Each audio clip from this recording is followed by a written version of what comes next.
Time for Mic'd Up on a Thursday afternoon here on 580 WIBW.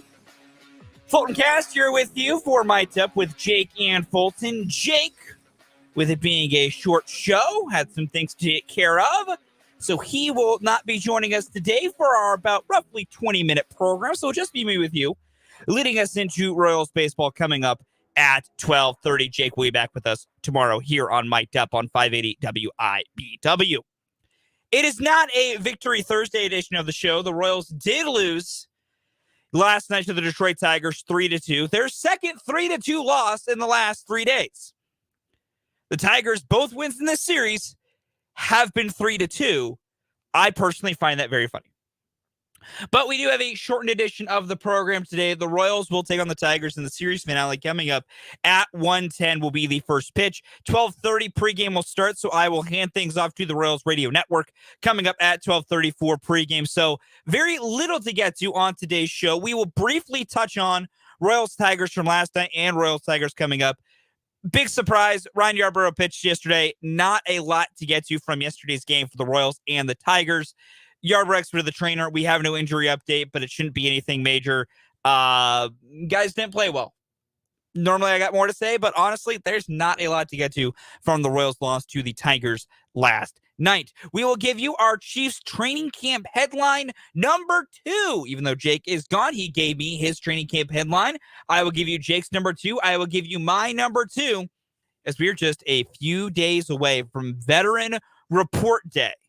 When everyone shows up at camp, we get the big things rolling. We have rookies and quarterbacks, injured players doing stuff right now. But Veterans Report coming up this weekend in a couple days. We will give you our second headline leading to our number 1 Chiefs training camp headline coming up on tomorrow's show here on Mic'd Up with Jake and Fulton on 580 WIBW. With this shortened edition of the show, you can be a part of the program with our text line 785-272-9429. We also are streaming live on YouTube, even though it's a shortened edition of the program. Go to youtube.com. Sports on 580 is that YouTube channel. Subscribe if you haven't. We would appreciate it. We are inching ever so closer to 300 subscribers. So every single one of you that hasn't, who is enjoying our programming, we would appreciate it as we can get closer and closer to 300. And that's where you can watch the live stream of today's show right here, right now. And you can jump in the comment section of that live stream as well. But where we begin things here on this Thursday afternoon, not with the Kansas City Royals, because I think all of you would like to talk about things that are happier. The Royals last night did not do anything that would make anyone happy, so why talk about things that don't make us happy? Let's talk about things that are positive, and that is your reigning, defending Super Bowl champions, the Kansas City Chiefs. Let's go into our Chiefs training camp headlines. We're going to start with Jake, because I want to break down his number 2, then I'll give you my number 2. To give a real recap of our 5 through 3, Jake's number 5 headline for our Chiefs training camp headlines was the rookie production for the 2023 season. What does it look like for this year's rookie class? 2022's rookies had a big impact. 2021's rookies had a solid impact. What does the rookie production for 2023 look like?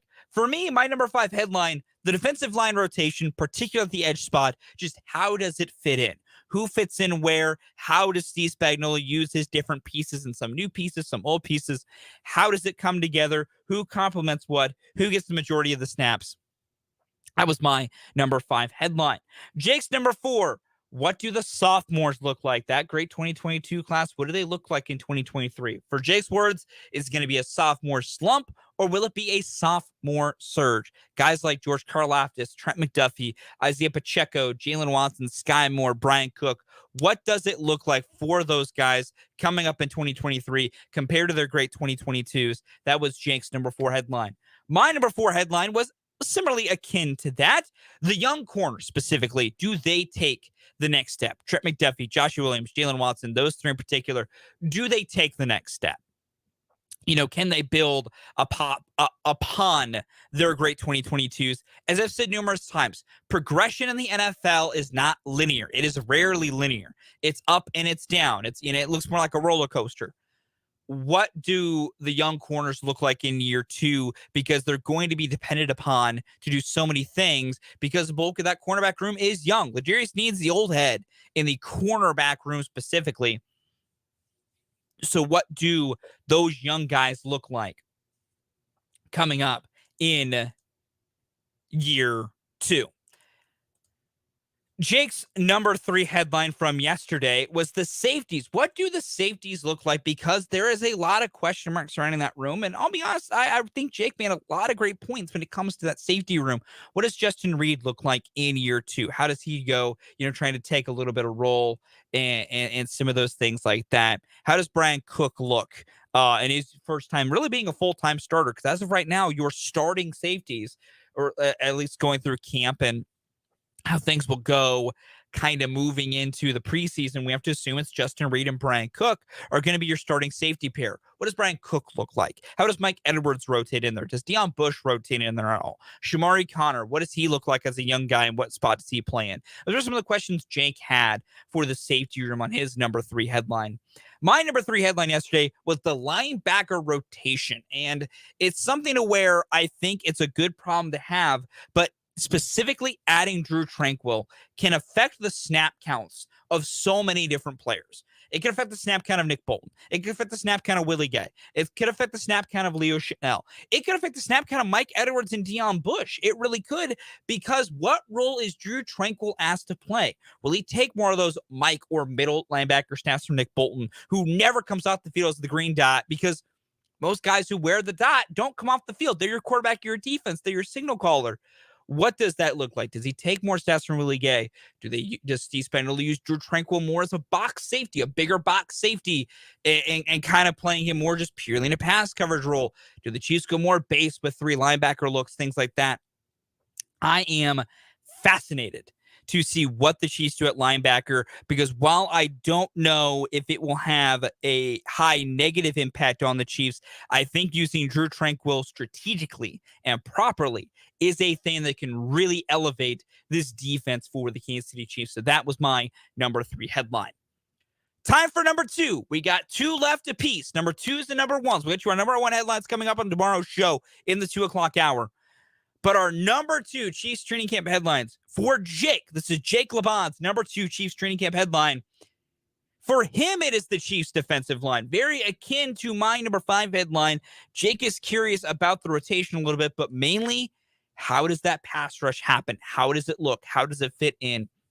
Jake's big thoughts, and Jake will expound upon these thoughts coming up on tomorrow's show as well. But what does the rotation look like? How do they get a pass rush? Who complements where?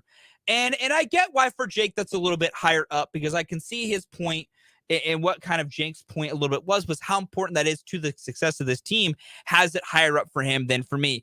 I think a little bit more confident than Jake in that I feel the Chiefs, no matter what the rotation looks like, will put together a good pass rush, because so many good players from last year are coming back. Chris Jones will be here. George Karlaftis in year 2, I think it's going to take a step forward. Mike Dan is a nice complementary pass rush piece. I really like the addition of Charles Omenihu.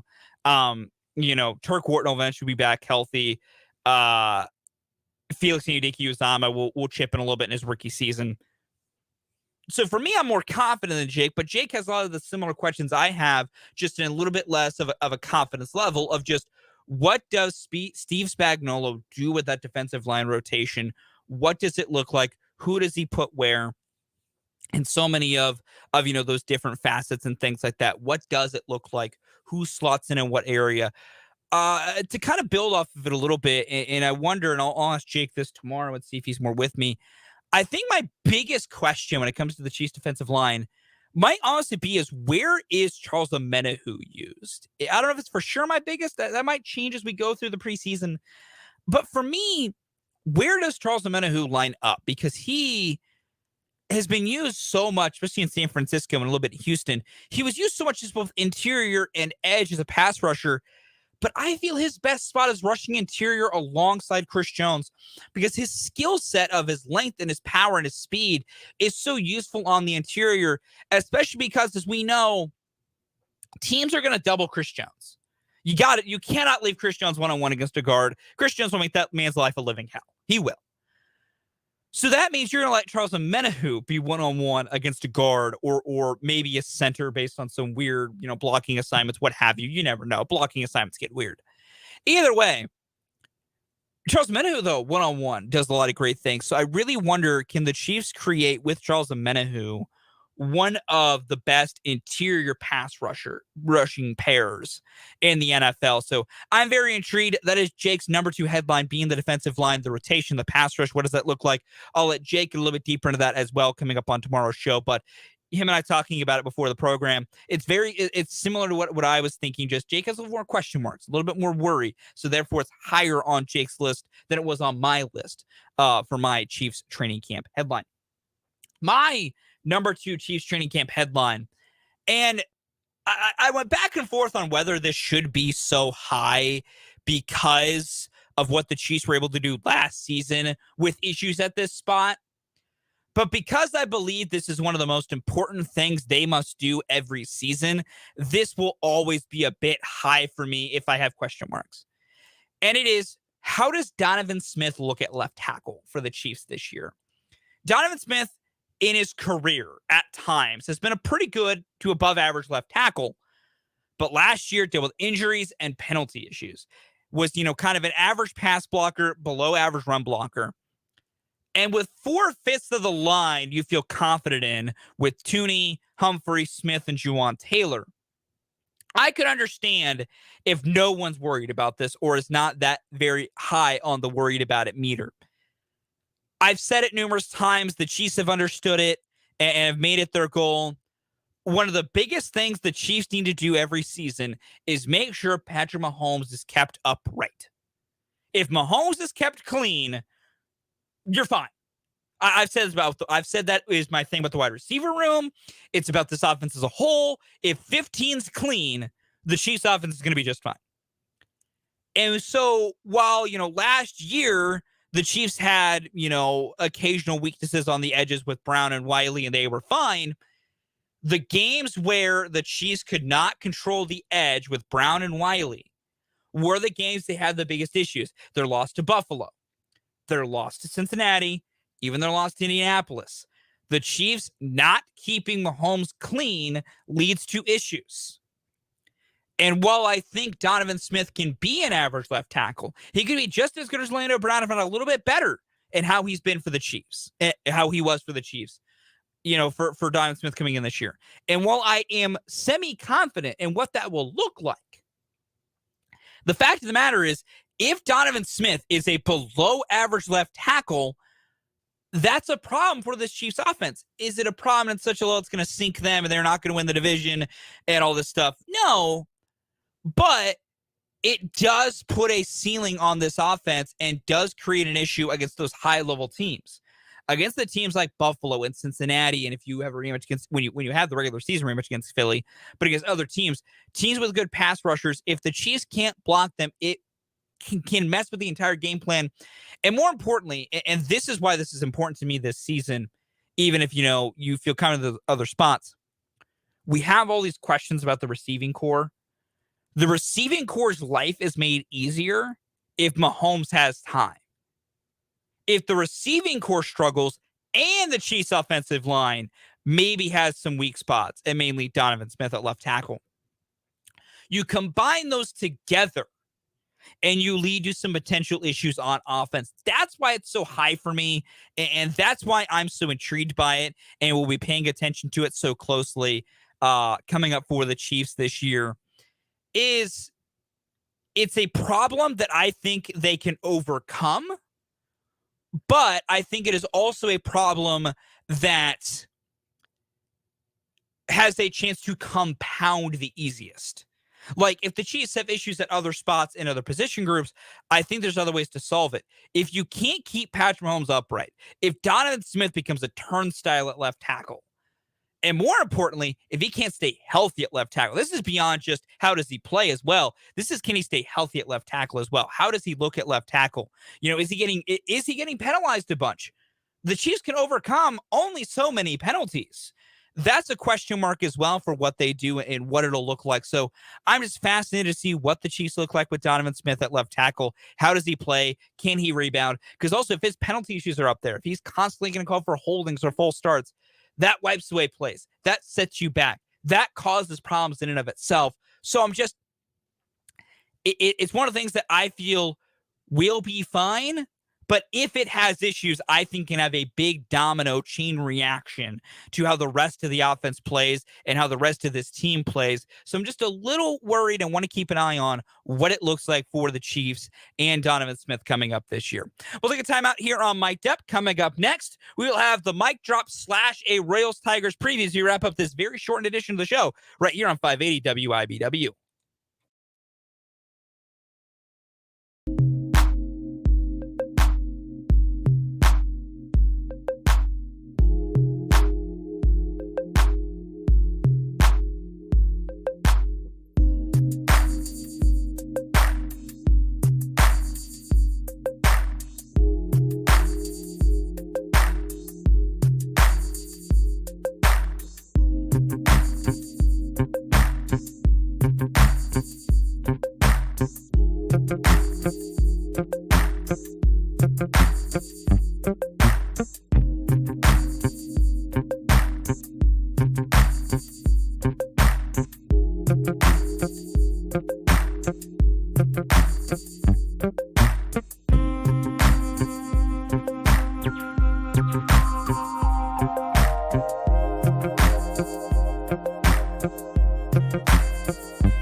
In a mix of a mic drop and a Royals preview.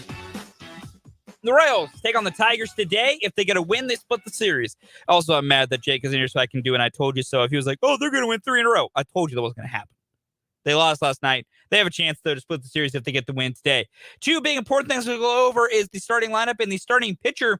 Zach Greinke is back today. He is reinstated from the 15-day injured list. The corresponding move is Max Castillo has been optioned to AAA Omaha. For any of you out there who might actually be upset about Castillo being sent down, he's not going to pitch for like 3 days. Keep the bullpen fresh. Don't send down a bullpen arm that you can use just to keep a guy you won't use for a couple days. Even if he's one of the better arms in the pen right now to what he did last night, it's still the right move to be made. So Zach Greinke is back. Here is your lineup for the Kansas City Royals this afternoon. Behind Zach Greinke as he makes his return. Leading off, playing shortstop is Michael Garcia, followed by Kyle Isbell in center, batting second. Salvador Perez will catch for the second straight day. He is batting third. MJ Melendez in left is your cleanup hitter, followed by Edward Olivares, your DH, batting fifth. Nick Prado at first base is batting sixth. Michael Massey, your second baseman, batting seventh. Drew Waters in right field will bat eighth, and Nicky Lopez at third base will bat ninth. Day off for Bobby Witt Jr., which, boy, he needs one. He is in a heck of a slide right now after he is hitting so well. And I'm not worried. I'll add that. Don't be worried that Bobby's in a bit of a slump. Every hitter goes through them. It happens to the best of them. But Bobby getting probably much needed day off after I think he's like one for his last 20-something. It's been not a great run for the past few games for Bobby Witt Jr. Nice to see Zach Greinke back on the mound today. I will just use this time, though, as we're getting close to the end here, to reiterate, if 3/5 year rotation after August 1st is Zach Greinke, Jordan Lyles, and Ryan Yarbrough, I will find a way to start burning something down at one row away. Let the veterans pitch through August 1st, but after August 1st, take some of those veterans out. Zach Greinke can stay. Lyles and Yarbrough definitely shouldn't be in the rotation at all going forward after August 1st. That'll do it for Mic'd Up today. We got Royals baseball coming up here at 12:30. We'll be back on the airwaves tomorrow. Full noon to 3 show. Jake will be back with me. But coming up next, Steve and the gang has you from the Royals Radio Network. Chris, the Royals look for split series with the Tigers coming up right here on 580 WIBW.